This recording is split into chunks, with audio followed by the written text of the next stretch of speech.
Hello everyone, स्वागत है आपका टेक्निकल सिकंदर में। आज की इस वीडियो में मैं आप लोगों को क्यू मीटर के बारे में बताऊंगा। क्यू मीटर क्या होता है, कैसे वर्क करता है, किसने बनाया, कहां पर बना, और साथ ही में हम लोग बात करेंगे कि जो इसकी एप्लीकेशंस है वो कहां पर इस्तेमाल होता है, उसके बारे में भी हम लोग इसके अंदर बात करने वाले हैं। और अगर आपने चैनल को सब्सक्राइब नहीं किया तो चैनल को सब्सक्राइब कर लें, बेल आइकन को दबा लें ताकि आने वाले अपडेट्स आप लोगों से मिस ना हो। और साथ ही इस पे मैं बता दूं, इस चैनल पे बहुत सारे टेक्निकल जो फैक्ट्स हैं वो भी हम लोग लेकर के आएंगे। फटाफट से आप लोग चैनल को सब्सक्राइब कर लो। चलिए शुरू करते हैं क्यू मीटर। ये क्यू मीटर जो है वो 1934 में कहाँ बना था? डेवलप्ड एट बोंटन रेडियो कॉरपोरेशन में बनाया था। किसने बनाया था? विलियम डी लॉगिन ने बनाया था। ठीक है, तो ये फैक्ट आप लोगों को पता नहीं होगा तो ये फैक्ट भी जान लें। साथ ही अब हम बात करते हैं कि क्यू मीटर होता क्या है। तो क्यू मीटर एक इक्विपमेंट है जो कि टेस्ट करता है रेडियो फ्रिक्वेंसी सर्किट्स को।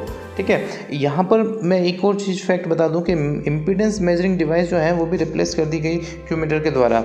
ठीक है, मतलब इम्पीडेंस भी हम लोग क्यू मीटर के द्वारा मेज़र कर सकते हैं। साथ ही इसको मेज़र करते हैं क्वालिटी फैक्टर को भी क्यू मीटर के थ्रू। क्यू जो है हमारा एक क्वालिटी फैक्टर ही है। ठीक है, अब क्यू जो है वो क्या होता है, तो ये एक्सप्रेस करता है how much energy is dissipated per cycle in a non ideal reactive circuit. मतलब किसी भी एक नॉन आइडियल रिएक्टिव सर्किट की बात करें तो उसमें कितनी एनर्जी डिसिपेट हुई है वो हमारा क्वालिटी फैक्टर को डिसाइड करता है। ठीक है, तो क्वालिटी फैक्टर का जो एनर्जी डिसिपेशन के अकॉर्डिंग जो फॉर्मूला है वो आपके सामने ये रहा स्क्रीन पर। जो Q इज इक्वल टू क्या है आपका 2 pi into peak energy stored divide by energy dissipated per cycle. ठीक है, ये हमारा क्वालिटी फैक्टर का एनर्जी के रिस्पेक्ट में फॉर्मूला है। साथ ही अगर हम बात करें किसी इंडक्टर के लिए, इंडक्टर कोइल हमारी है, उसके लिए अगर मैं क्वालिटी फैक्टर फाइंड आउट करना चाहूँ तो क्वालिटी फैक्टर जो है वो किसके बराबर होगा? XL divide by R। मतलब कोई भी इंडक्टर है उसका इंटरनल रेजिस्टेंस होगा R, और यहाँ पर omega L divide by R भी लिख सकते हैं। तो R और L का जो सीरीज़ कॉम्बिनेशन है उसके लिए क्वालिटी फैक्टर यहाँ पर आपको बताया गया है। इसी के साथ में अगर आप किसी टैंक सर्किट या बैंड पास सर्किट की बात करें, LC मतलब इंडक्टर और कैपेसिटर की बात कर रहे हैं, उसके लिए अगर आप क्यू फैक्टर निकालना चाहेंगे तो उसको जो है resonant frequency divide by bandwidth से भी इसका क्यू फैक्टर निकलता है। तो ये बेसिक फार्मूला है क्यू फैक्टर के या क्यू मीटर के।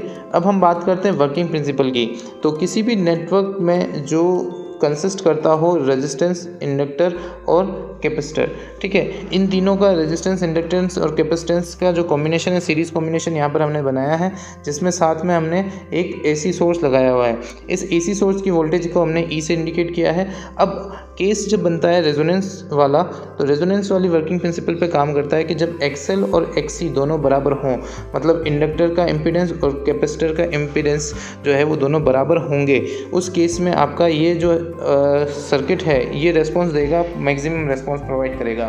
तो इस केस के अंदर हमारे पास में जो बनने वाला वोल्टेज है, आउटपुट करंट और आउटपुट वोल्टेज जो बनेगा हमारा, वो कैसे फाइंड आउट करना है। तो यहाँ पर हमारी जो करंट है वो I0 जा रही है और इसकी वैल्यू जो होगी वो किसके बराबर होगी? E/R के। क्यों? क्योंकि XL और XC जो है वो दोनों बराबर हैं, एक दूसरे को कैंसिल आउट कर देंगे। केवल नेटवर्क कौन सा बच जाएगा? रेजिस्टिव नेटवर्क बन जाएगा। मतलब रेजोनेंस कंडीशन के ऊपर आपका केवल रेजिस्टिव नेटवर्क ही रह जाता है, इंडक्टर और कैपेसिटेंस का इफेक्ट खत्म हो जाता है। साथ ही अब कैपेसिटर के अक्रॉस जो आपका वोल्टेज आएगा वो कितना आएगा? I0 इंटू XC या फिर I0 इंटू XL, क्योंकि XL और XC दोनों क्या है? बराबर है रेजोनेंस कंडीशन के ऊपर। तो I0 into omega naught L लिख सकते हैं हम इसको, EC को। ठीक है, और E जो है वो किसके बराबर आ रहा है? इस R को इस साइड में लेके जाओगे तो E is equal to I0 R आ जाएगा। तो इस इक्वेशन को इस इक्वेशन के साथ में डिवाइड करोगे तो EC डिवाइड बाई E जो आएगा ओमेगा L/R आ जाएगा। इसी को हम क्या देते हैं? Q नाम देते हैं। तो Q जो है वो किसके बराबर आ रहा है? EC/E के बराबर आ रहा है। ठीक है, EC को ही हम आउटपुट वोल्टेज बोलते हैं। तो आउटपुट वोल्टेज निकालना है तो किसके बराबर आ जाएगा? Q इंटू जो इनपुट वोल्टेज हमने अप्लाई किया है।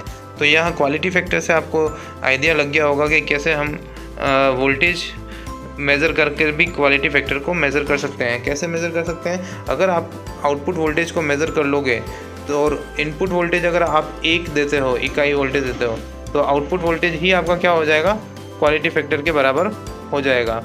तो क्वालिटी फैक्टर के लिए, क्यू फैक्टर के लिए हम वोल्ट मीटर को भी क्या कर सकते हैं? कैलिब्रेट कर सकते हैं। तो वोल्ट मीटर जो है वो एज ए क्यू मीटर की तरह काम कर सकता है। बस हमें क्या करना है, इनपुट में जो सप्लाई दे रहे हैं वो कांस्टेंट वैल्यू हमें पता होनी चाहिए, ठीक है। तो यहाँ लिखा हुआ है, देखो equation shows that the input voltage E is Q times the voltage appears across the capacitor. तो इसमें क्या है, volt meter is calibrated for the finding the value of Q factor, ठीक है। तो अब कैसे कैलिब्रेट करना है, तो इसका सर्किट है यहाँ पर हमारे पास में दिया हुआ है। देखिए आप इनपुट सिग्नल ऑक्सीलोस्कोप से, ऑक्सीलेटर से जो है इनपुट सिग्नल जनरेट होगा उसको RSH लोड मतलब शंट लोड के ऊपर आप प्रोवाइड करोगे। जो वोल्टेज आपका V है, थर्मोकपल वोल्ट मीटर के थ्रू आप उसको मेज़र कर लोगे। साथ ही आप लोगों के पास में यहाँ पर अननोन जो इंडक्टर आप लगाओगे, यहाँ 2 टर्मिनल लगे हुए हैं, इन दोनों टर्मिनल पे आप ये इंडक्टर को लगाते हो तो उस इंडक्टर के साथ में रेजिस्टेंस भी होता है, उसका इंटरनल अननोन कॉइल है आपकी, और साथ में यहाँ पर आपके पास में नॉन कैपेसिटेंस है जिसको आप वेरी कर सकते हो। वेरिएबल कैपेसिटर यहाँ पर लगाया हुआ है और उसके पैरेलल में आपने वोल्ट मीटर लगाया हुआ है। मतलब कैपेसिटर के अक्रॉस आप अगर वोल्टेज को मेज़र कर लोगे तो वही आपका क्या हो जाएगा, क्वालिटी फैक्टर हो जाएगा, बनिस्बत कि आपको अलग से कोई मेज़रमेंट नहीं करना है। इसी को कैलिब्रेशन ऐसा कर देंगे कि जो इनपुट वोल्टेज है उसके रिस्पेक्ट में इसको जो मेज़र करेंगे तो आपका क्वालिटी फैक्टर मेज़र हो, ठीक है।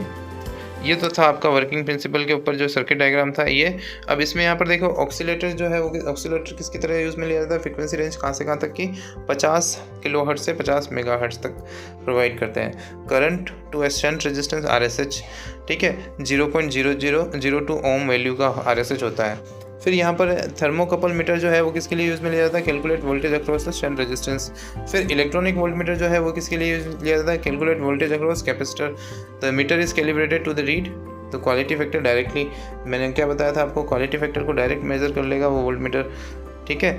बस अपने को क्या करना है, E0/E से उसकी वैल्यू फाइंड आउट करनी है, तो उसके कैलिब्रेशन के अकॉर्डिंग हम उसकी वैल्यू को निकाल सकते हैं। सिमिलरली अब यहाँ पर देखो वर्किंग क्या है, जो भी एनर्जी होगी एक्सीलरेटर की वो किसको दी जाएगी, टैंक सर्किट को दी जाएगी। टैंक सर्किट मतलब ये आपका R, L और C वाला जो सर्किट है उसको दी जाएगी। और इस सर्किट से क्या होगा, circuit can be adjusted for resonance through variable capacitor until the volt meter reads the utmost value. मतलब आपका जो सर्किट है वो रेजोनेंस कंडीशन के लिए बनाया जाएगा। मतलब या तो आप कैपेसिटेंस की वैल्यू को चेंज करो तो आपका XL बराबर किसके आ जाएगा, XC के बराबर आ जाएगा, उस केस में आपका रेजोनेंस कंडीशन अचीव हो जाएगा। या फिर आप कैपेसिटर की वैल्यू को फिक्स करके रखोगे। यहाँ जो ऑक्सीलोस्कोप दिया हुआ है आपने ऑक्सीलेटर, उस ऑक्सीलेटर को जो है उसकी वैल्यू को चेंज कर दोगे, उसकी फ्रिक्वेंसी को चेंज कर दोगे तो भी आपका क्या हो जाएगा, ये अचीव कर सकते हैं हम रेजोनेंस कंडीशन। तो ये अचीव करने के लिए हम 2 चीज़ों को वेरी करके अचीव कर सकते हैं, ठीक है। तो इसी के थ्रू हम क्या करेंगे, जब जैसे ही रेजोनेंस कंडीशन बनेगी उसमें वोल्ट मीटर पे रीडिंग हम मेज़र कर लेंगे और वही रीडिंग हमारी क्या आ जाएगी, क्वालिटी फैक्टर आ जाएगा।